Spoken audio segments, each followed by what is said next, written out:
안녕하십니까. 정통경매 사례분석 정경사 TV 오신 구독자 여러분 감사드리고 방문자 여러분도 환영합니다.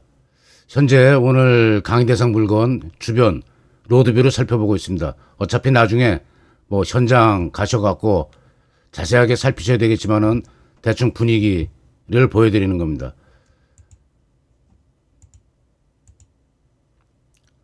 위치가 노량진역, 뭐 고시원, 뭐 그 상권이라 그러면 상권이랄까? 뭐 공무원 체력학원, 더스테이, 사육신묘, 뭐 자관 그 이 노량진 학원가, 고시원, 어떤 촌 한 가운데 자리 잡고 있습니다. 입주권은. 물건이 개별 1이라고 써 있죠, 이게. 이 자관 이 권리 분석, 돈 버는 거 권리 분석 다음입니다. 권리 분석 제대로 못 해갖고, 이거 지금 12월 10일 날 43억에 진행되는데, 4억 3천만 원 걸어야 됩니다. 근데 걸었는데, 뭔가가 허접하게 권리 분석을 놓쳐갖고, 그냥 뭐 일별해도 된다. 에드걸렌스. 뭐 아주 그냥 뭐 1분이면 끝내네 만에 잘 본인들이 모르니까 하는 얘기입니다. 이 지금 주요 사항 계략적인 거 보고 물건 명세서, 현황 조사서, 문건 접수 내역 상세하게 하나하나 순서대로 살펴야 빠진 부분 없이 루틴대로 권리 분석하고 가신 다음에 내가 이제 최고가 매수 신고인이 돼갖고 이 물건의 소유자가 안전하게 되시는 루트입니다. 감정가 68억인데 채권자 축협, 채권 청구 금액이 상당히 많네요. 이 축협에서 또 오버해서 줄 소리는 없겠죠. 그럼 여기서 추론해 볼 수 있는 게 개별 번호가 1번이 있으면은 2번. 이거는 완전히 경매 사건만 하나지 별개 물건입니다. 아시는 분은 아시겠지만은 입찰 봉투, 입찰 그 신고서 2장 별도로 필요한 겁니다. 1번 쓰고 최고가 쓰고 2번 물건. 자, 2번 물건은 38억. 채권자 동일하고 청구 금액이 76억. 그러니까 뭐 과다 대출로 해서 손해보는 입장에 처한 게 아니고 이 물건 1번하고 2번 두 개 68억하고 68억 한 100억대 물건을 대출해주고 76억을 청구한 겁니다. 한 70% 정도 70% 정도 되겠네요. 이제 뭐 연체이자나 늘어나갖고 배당요구 종기일 임차인 있는 경우 굉장히 중요하죠.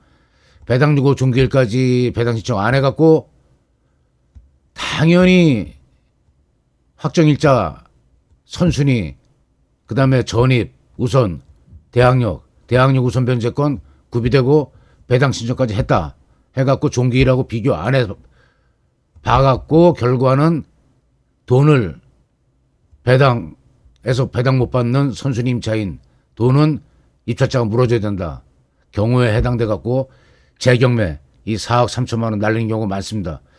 2012년도부터 5년간 2017년까지 국회 법사위에서 그 이 법원에 도대체 돈 띈 사람들 돈이 얼마나 되나 자료 조치를 요구해 갖고 그 요구 받아 보니까 1년에 70억, 5년에 350억, 10년 전 얘기입니다.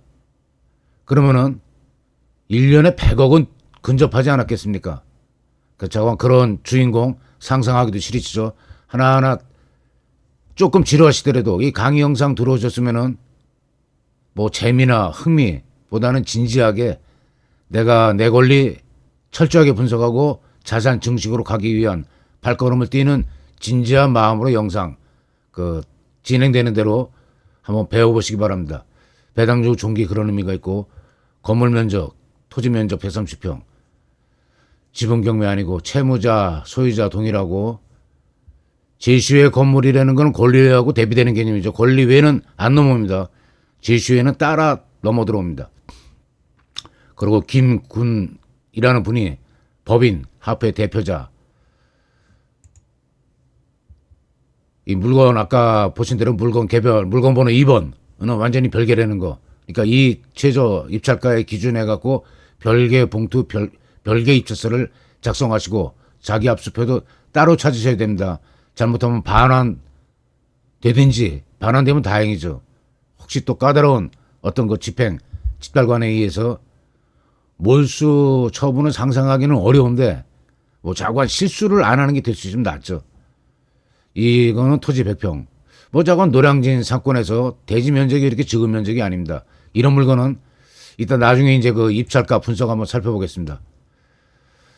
자, 이 말소기 준거리 2021년인데 김모 씨 하프학당 그 법인 대표자로 돼 있고 법인도 선순위 임차인의 사업자 등록 대항력까지 갖췄습니다. 근데 차임이 1,000만 원. 뭐 직영한다고 봐야겠죠 이게. 그러니까 그 세입자로 임차인으로 인한 그 문제는 별거 없겠네. 이런 그렇게 판단할 수 있습니다. 근데 그렇게 판단하고 들어갔다가 조금 이따 보시겠지만 물건 명세서 그 다음에 최고가 매수 인근이 볼 수 있는 경매 기록 열람을 해서 혹시나 무슨 선순위 임차인으로서 주장을 하면서 그 경매 기록에 첨부가 되어 있을 경우에는 퇴로가 뭔지 아시죠? 정경사 TV 그 우리 구독자 여러분 아실 것 같습니다.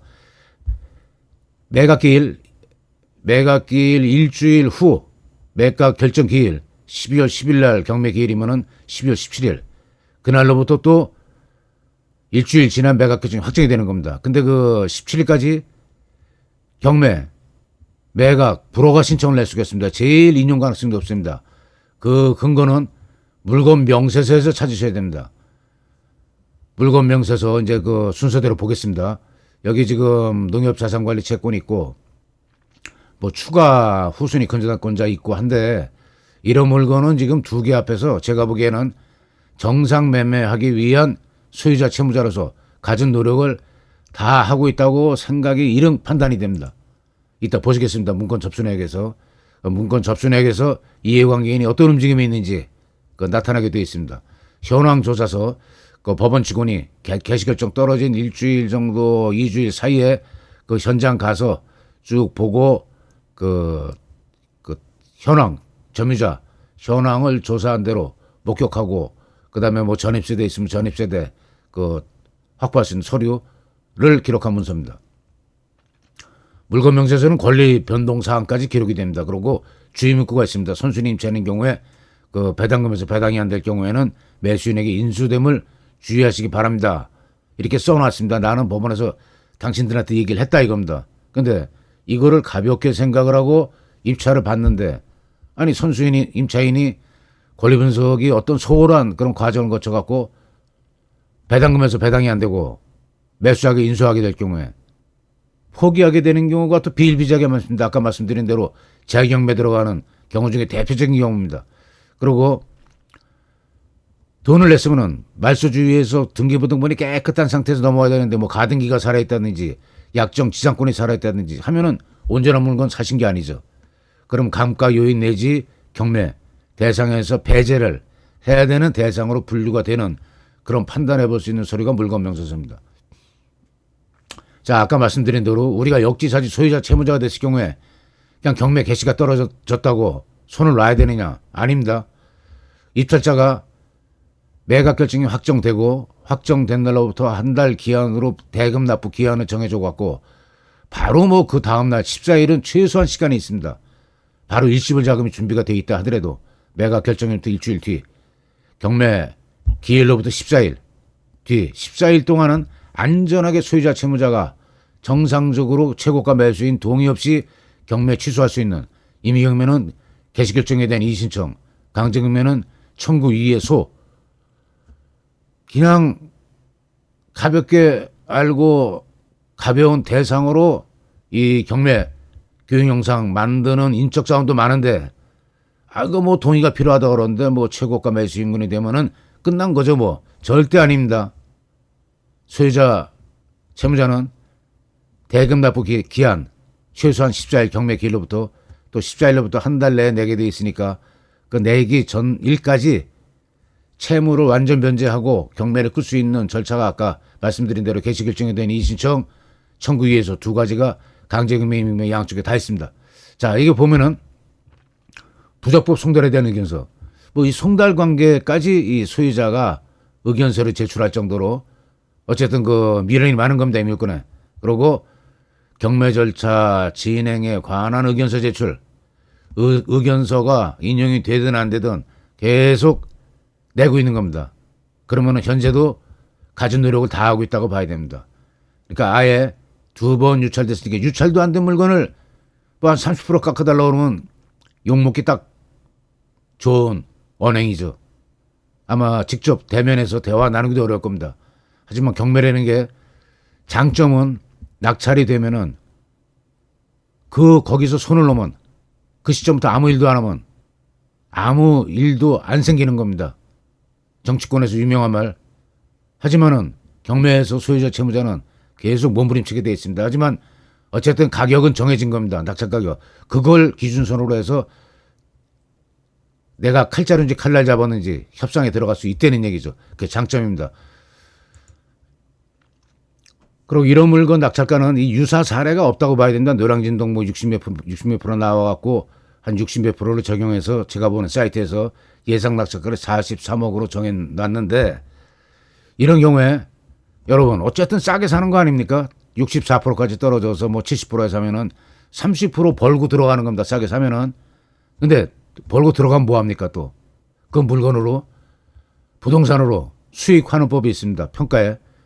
내가 이 물건으로 어떻게 고시원으로 활용을 하든 학원으로 활용하든 해서 임대를 놓든 직영을 하든 직영을 하게 되면 내가 임차 금을 내야 될 거가 상계되는 그 소유권으로 인한 그런 혜택으로 해서 수익이 얼마나 될까? 연 4% 기준선으로 잡아갖고 내 사업의 어떤 일정 예상에 맞춰갖고 입찰가를 정해야 합리적인 입찰가를 정하고 가시는 겁니다. 내가 직영해갖고 많이 남길 수 있다. 그러고 앞으로 30%, 25%도 좋다. 벌고 들어가는 거니까 했을 때 바로 현재 상황에서는 뭐 고시원하고 어떤 학당으로 운영 중인 모양인데 직영하든 임대를 놓든 좀 더 나은 수입을 올릴 수 있다. 그걸 기준선으로 해서 입찰가를 누가 권하거나 또 입찰 저 사람이 좀 잘하는 데서 맡겼습니다. 맡겼는데 맡긴 사람이 얼마 쓰라고 그럽니다. 이런 데 떠밀려가지 마시고 최소한 권리 분석하고 정경사 TV는 무료로 영상이 한 뭐 300여 개 이제 근접해 들어갑니다. 그 영상 다 보시면은 온갖 각종 케이스가 다 있습니다. 재경매 사례 뭐 또 투자할 만한 물건 또 소액 물건 거액 물건 명동에 200억 넘어가는 거 2천억짜리까지 그러니까 그걸로 공부하셔갖고 권리 분석하고 입찰가 어느 정도 태권도로 말하면 빨간띠 정도까지 올라가신 다음에 입찰에 도전하시기 바랍니다. 오늘 영상 여기서 마치겠습니다. 수고하셨습니다. 구독, 좋아요, 알림으로 정경사 TV 응원 부탁드립니다.